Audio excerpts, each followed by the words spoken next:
bottom of my heart, I want to thank all of you for your love and support. Please know the tears I've shed are not tears of sadness. They're losing Dino, my friend, my husband, my soulmate.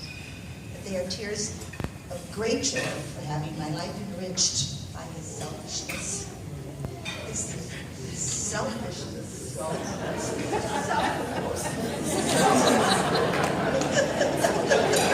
Okay, I spelled poorly here.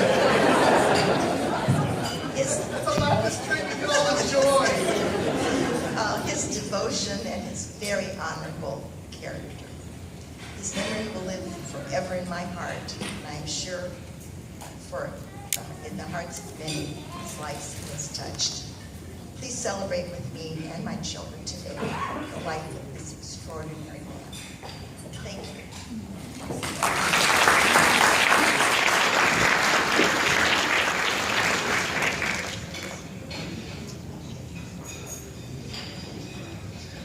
Okay, I'm going to say a few words, but please everybody keep eating and keep enjoying your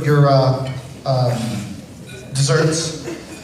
That'll be really, really nice. I have something I'd like to read. I'm going to try to pare it down a little bit. So. Dear Mr. Lappas, please respond to this cease and desist order. Oh, that's not what I meant.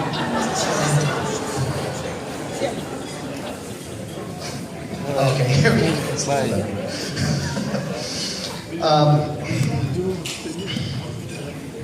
On October 23rd, 1934, William and Alexandra Lappas were blessed with their third and favorite son, my dad, Dino Lappas.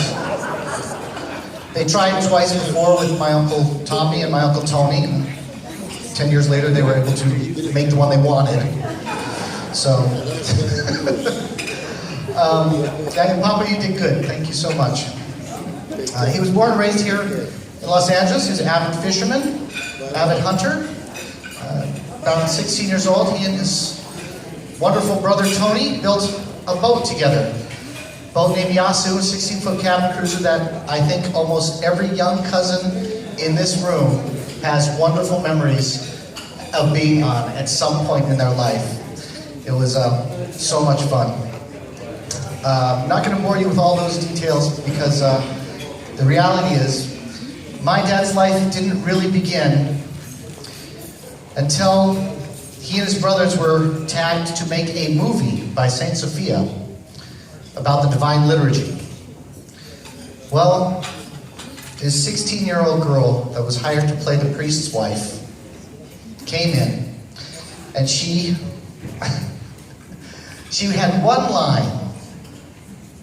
So they brought this girl into her one line. She was supposed to enter and say, "The coffee's getting cold," and turn and leave.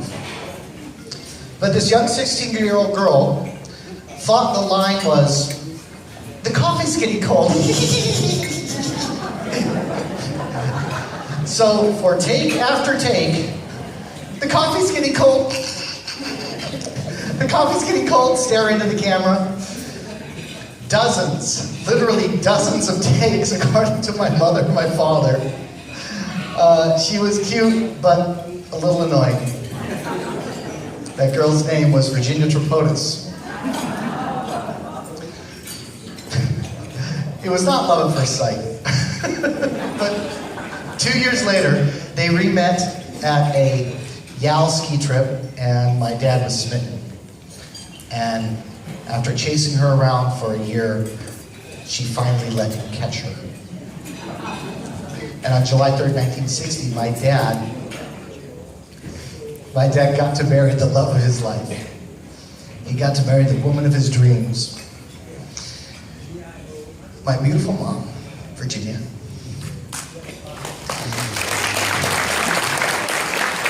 Today, when I asked her why she fell in love with Dad, the first thing out of her mouth is, "He smelled good." And the second thing out of her mouth is that he was the nicest, kindest man she's ever met. And that's saying a lot, because she had an amazing father. And I think that's how we know him. I would love to stand up here and say, well, let me tell you about the real Dino Lappas. But the truth is, That was the real Dino Lappas. He was the kindest, nicest man I've ever known and will ever know in my lifetime.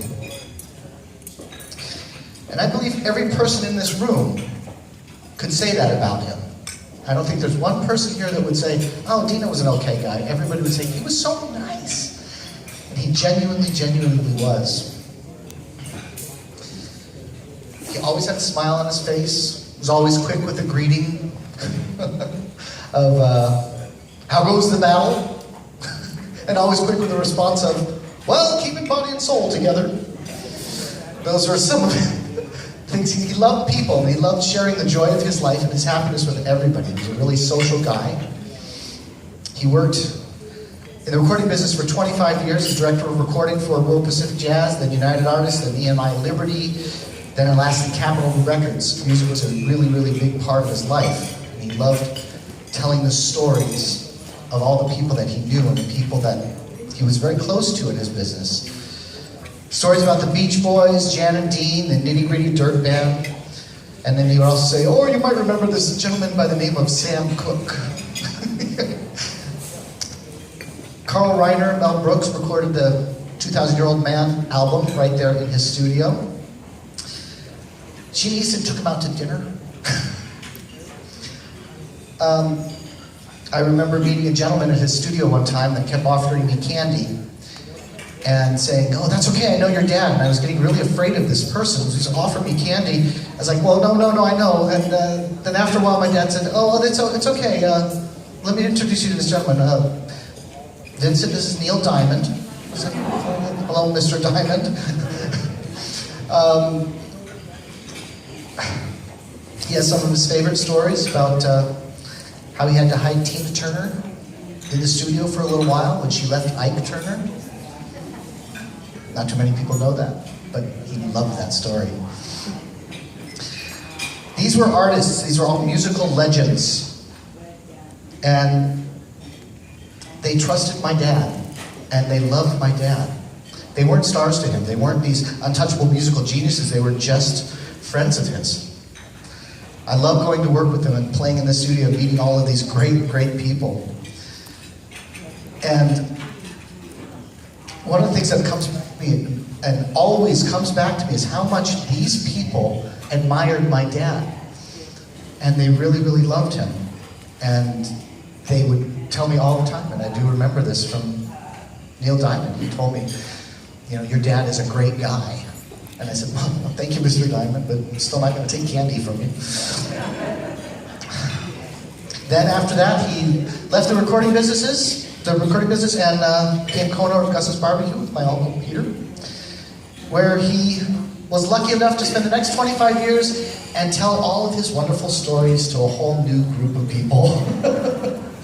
Gus's walls were adorned with his gold records, and it was a wonderful topic of conversation, and my dad just couldn't get enough of it. He loved to tell his stories, and the people at Gus's were able to fall in love with my dad all over again. He loved music, fishing, theater, Dr. Pepper, Cracker Jacks, and butterscotch candy. That's why those are all here today. So every time you have some Cracker Jacks, think of my dad. He loved the church.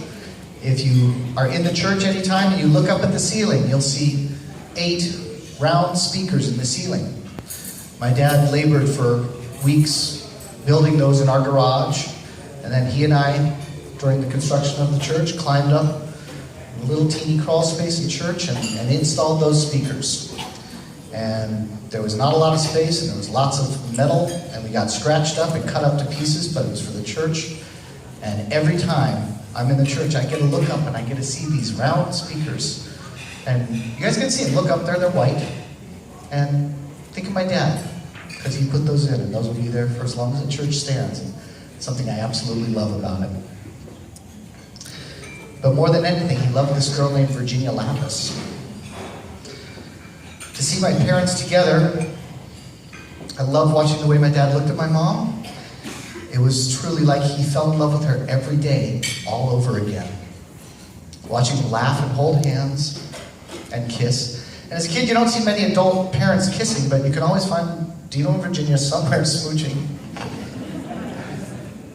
on our annual fishing trips to Lake Crowley, which was a tradition the family started by my Uncle Tony and my dad. He would often tell me how lucky he was to have my mom and how he just didn't know what he did to deserve it, but he was a good guy. He did deserve it. He really, really did. And he really couldn't imagine what his life would have been like without her. So thanks, Mom, for making Dad's life such a pleasure in every way.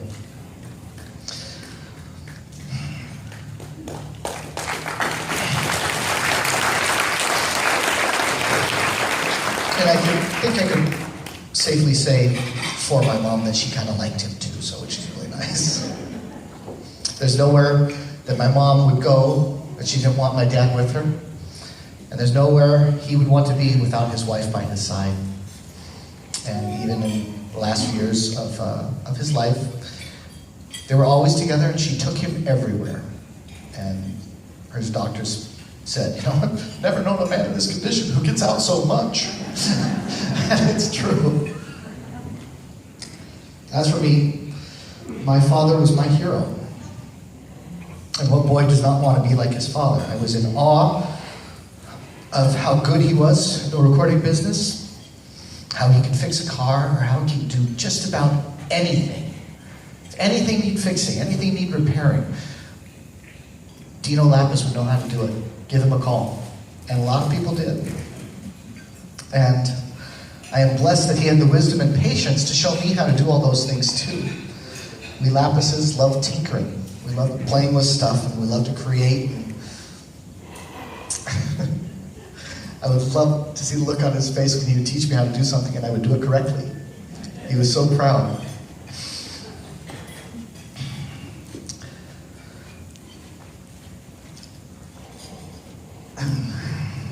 It still astounds me, his ability to know exactly what to say and when to say it in my life, and exactly what not to say. I'm going to share a little secret with you guys. Well, when I was about 14, we were on our way up to the fishing trip up in Lake Crowley.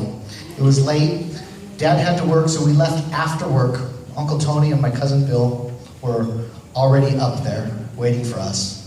And we were driving up the 14 freeway late at night. It was probably 11 o'clock at night. And my dad and I saw a UFO. Two of them. These bright green tic-tac shaped things right off to the right of us, flying across the mountain line. These things went faster than anything I could ever imagine. And I was a little kid. It was freakishly exciting. These things were bright green, weird. What are we seeing? What are we seeing? I turned to my dad. I said, Dad, did you see that? My dad looked at me for a moment, looked forward, took a breath and said, yes, it did. That was it.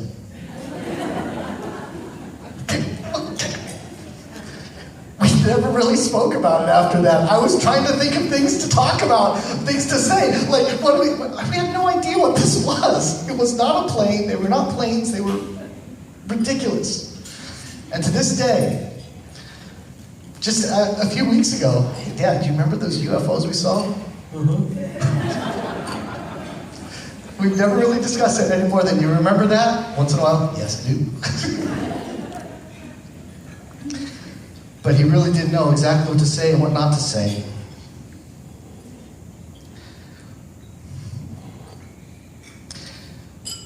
The first time I got my heart broken, I came home late one night and everybody was asleep. My dad was watching TV. And I came in the front door and he could tell something was wrong.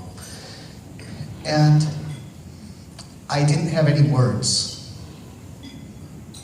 But my dad looked at me and I walked over to him and he stood up and he grabbed me and he just held on to me really tight. And he held on to me, and I began to cry, and I cried, and I cried until I was empty. He just held me.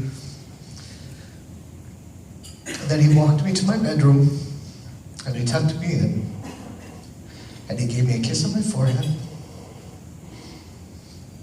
And when he left the room, he left the door open just a little bit. We never said anything. But at that moment, my dad knew me, and I felt his love and his kindness and his spirit protecting me. And I will always remember that. Thank you for being my dad, Mr. Dino Lappas, and I will do everything in my power to be the boy and the man that you hoped for. Thank you for your wisdom and your love and your kindness. And I will try to share that as you've shared it with everybody in your life. Thank you.